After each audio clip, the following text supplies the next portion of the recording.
Hello, everybody, and welcome to Water Talk, brought to you by Water Online. My name is Angela Godwin. I'm broadcasting from the American Waterworks Association's annual conference. My guest today is Derek Scott. Derek is with American Flow Control, which is a division of American Cast Iron Pipe Company. Now, you've been on this program a few times, I think.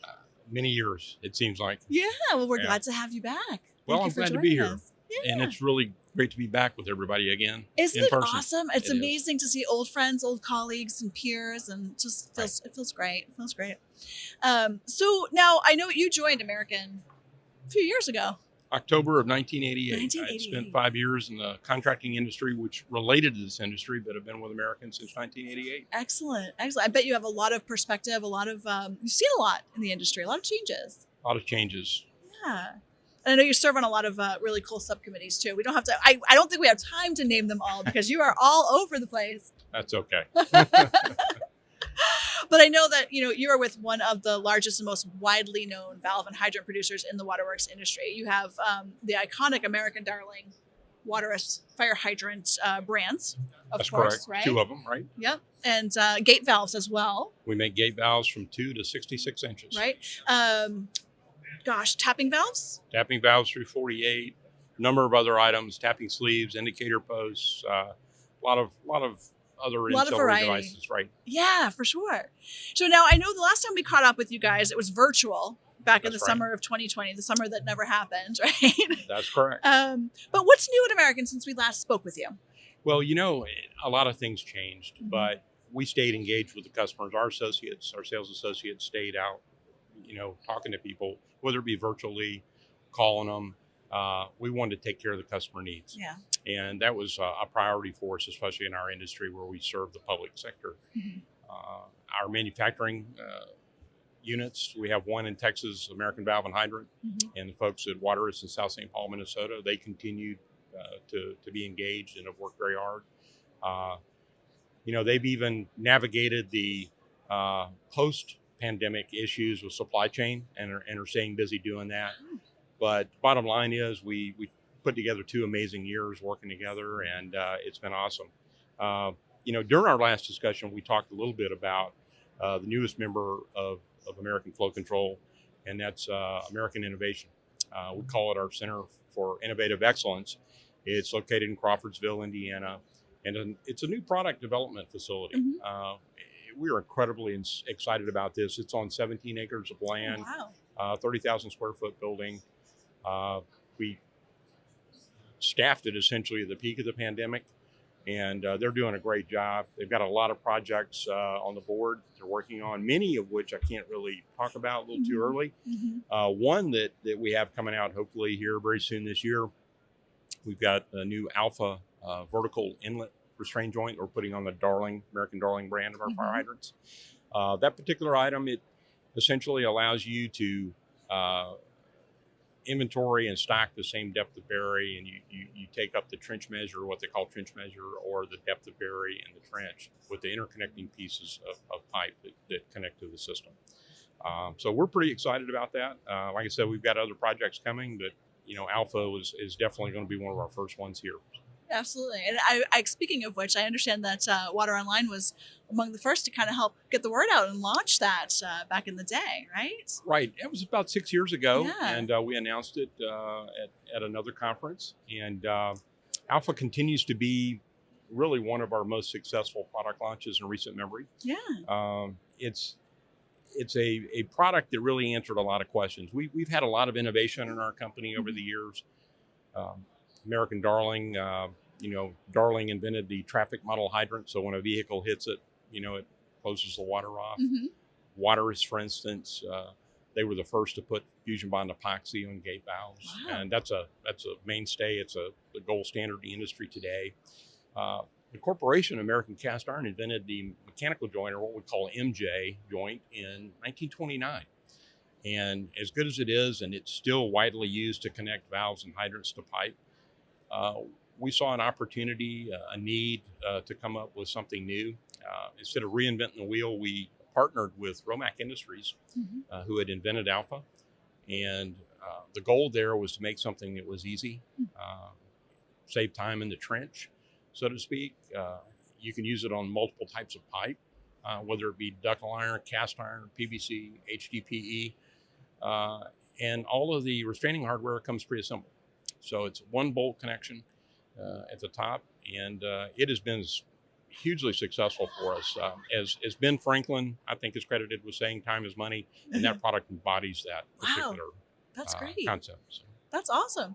Now, I know Water Online recently published a number of case studies, actually, on another new product, the AFC Semper, I believe, Semper RPM. It is. Everywhere you look today, the world's connecting to something. You know, we've got our garage doors connected, our vacuum cleaners at home, thermostats, lights, you name it. This industry is starting to move into that space, and our effort has been very deliberate, very calculated. And we didn't want to take out too much, but at the same token, we wanted to provide an item that the customer needs and can use. And so we partnered again with another company, Trimble Utilities, and the Semper RPM essentially monitors pressure on a hydrant. You take a cap off, and you can use it on anybody's hydrant. It's not just exclusive to ours, but you take the hose cap off, put this on, and it works, connects with the Trimble Unity software platform and seamlessly transmits pressure information in the cloud. And that particular platform will allow you to monitor not only pressure, but you can look at transient events where you have pressure spikes in the system that can be dangerous or damaging to your system. Excellent. We recommend typically getting more than one. You just don't want to have one of those devices. So if you get a half a dozen of them, put them within your system. One of the key elements of the RPM is that it's mobile. So it's lift and shift. You can put it in a part of your town, take those units and put them to another part of the town and get a good snapshot. It will help you read or develop a hydraulic profile, if you will, for what's going on. One of the case studies, for instance, you mentioned case studies earlier. We had a utility in Louisiana that put several of these out prior to the hurricane. Hurricane Ida, in fact, was making landfall. It allowed them to have real-time information about how their system was performing in an emergency event.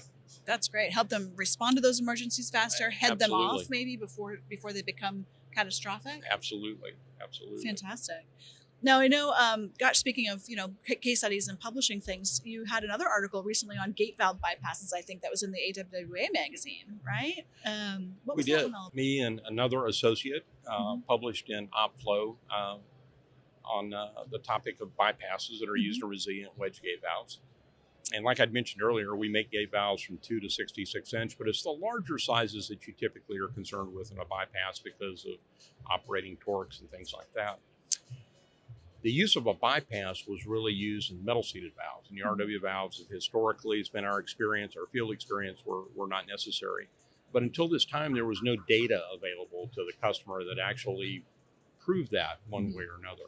So our new facility there in Crawfordsville that I was telling you about, American Innovation, ran some tests for us on a 30-inch valve. We had an automated torque machine and cycle tester. And essentially what it did was go through and record torques all the way open, all the way closed, using a bypass, no bypass. And at the end of the day, proved that the bypass was really certainly unnecessary. Now, if you have a supplier that's telling you their valve needs a bypass, and by all means, take that into account. But if they're being told, or you're being told, that you need a bypass on every RW valve, you probably don't. We proved that you don't with this article. So it was an exciting article to write. We were glad to be able to do that. That's really cool. It's nice to be able to share that kind of expertise. I mean, with this audience, they can really benefit from, To my knowledge, that was the first time that information had been provided. That's great. So before I let you go, we've got to acknowledge, obviously, the last 2 years, the pandemic, and you alluded to, supply chain and things earlier in our conversation. And I'm curious to understand how is the company doing now, and where do you see things kind of going in the future in terms of recovering from the pandemic and any impacts from it? That's a great question. Everybody that I talk to is still incredibly busy. We certainly are. And I think every manufacturer out there has significant backlogs in what they're doing. Eventually, all good things sometimes come to an end. And we would imagine that all of these new subdivisions that people are seeing constructed, all of these new commercial developments or what have you. They feed off of an existing system. Mm-hmm. And when you go and add a couple of those subdivisions or additional demand, that system's going to need to be upgraded. So it's going to have a need. If you were with a 16-inch pipe, you may need a 20 or 24 or even larger. And American's well suited for that. We are one of the largest producers of the larger gate valves in this country. Mm-hmm. We have a special product that it complements the Alpha product we were talking about earlier. And it's called Flex Ring, and you can use it on ductile iron or steel pipe. Mm-hmm. It's boltless, completely boltless. You put it together and it's full restraint. Mm-hmm. Great deflection capabilities. So we feel we're well suited for the next chapter, and these things tend to kind of go in cycles. Yeah. So. Yeah. Excellent. All right. Fantastic. Listen, if people watching want to get in touch with you, want to learn more, where can they go? Absolutely. We have a great website, www.american-usa.com, Mm-hmm. and we'd love for you to check it out. We've got the case studies you were talking about. If you go to the top right-hand corner, we have a news icon there. Click on that, and you'll be able to see a lot of information there. A lot of times, folks, you don't want to be the first to try something you feel like, and so these case studies allow you to kind of relate to your needs, and the hope is some of these stories match up for you. So certainly the website. If you want to email me, feel free to do that. We'll get back with you. I'm at dscott@american-usa.com. Excellent, Derek. Well, thank you so much for joining us today and sharing all this great information about what you're doing over at American. We appreciate it. Great. Thanks for having me. Fantastic. Enjoyed it. And for Water Online, this has been Water Talk. My name is Angela Godwin.